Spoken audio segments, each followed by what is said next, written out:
Close your eyes, wear headphones, relax and enjoy the immersive experience. Rain lashed against the peeling paint of the abandoned Victorian, the wind howling a mournful symphony through its broken windows.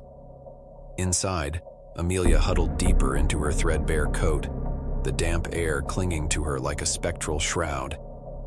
Homeless and adrift, she'd taken refuge in the derelict house, a desperate gamble against the encroaching storm. A flicker of movement in the dusty mirror above the fireplace sent a jolt through her. A young woman, shrouded in shadow, stared back with eyes that seemed to pierce through Amelia's soul. "Leave," the figure rasped, her voice a dry whisper. "This place isn't for you. It hungers for solitude." Amelia spun around, the room empty, the mirror reflecting only her own pale, startled face. Was it a trick of the light, a symptom of her growing exhaustion? Days bled into weeks. The house, she discovered, wasn't truly empty.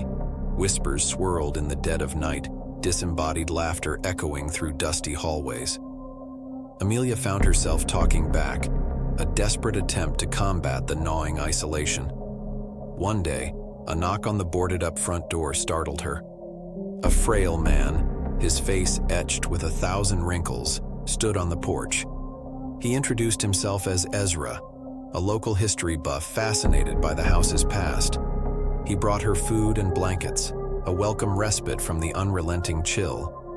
Ezra seemed genuinely kind, sharing stories of the house's previous owners, the wealthy Blackwood family. He mentioned a son, Edgar, who vanished without a trace. Amelia confided in him, the whispers, the fleeting shadows. Ezra listened intently, a glint of unsettling excitement in his rheumy eyes. "They say the house feeds on loneliness," he confided, his voice dropping to a conspiratorial whisper. "But it can also grant solace, at a price." He produced a tarnished silver locket from his pocket. "Edgar's locket. If you wear it, the spirits might understand you." The locket felt icy cold against Amelia's skin.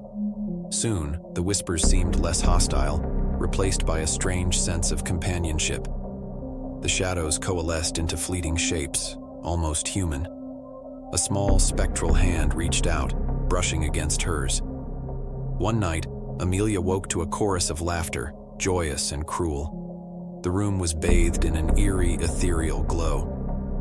The spectral forms swarmed around her, their faces contorted in a macabre parody of amusement. Edgar, his eyes blazing an unnatural yellow, materialized in the center, the silver locket clutched in his skeletal hand. "Thank you," he rasped, his voice a chilling chorus of whispers. "For your company. Now, become one of us." The forms lunged, their touch icy and sharp. Amelia screamed, a desperate plea for help lost in the wind's mournful howl. The next morning, the house was silent. The boarded windows were intact once more, no sign of entry or exit. A lone figure, frail and stooped, walked down the path away from the house. In his hand, a tarnished silver locket gleamed in the weak sunlight. Ezra smiled, a glint of triumph in his rheumy eyes. Had Amelia escaped the house's clutches?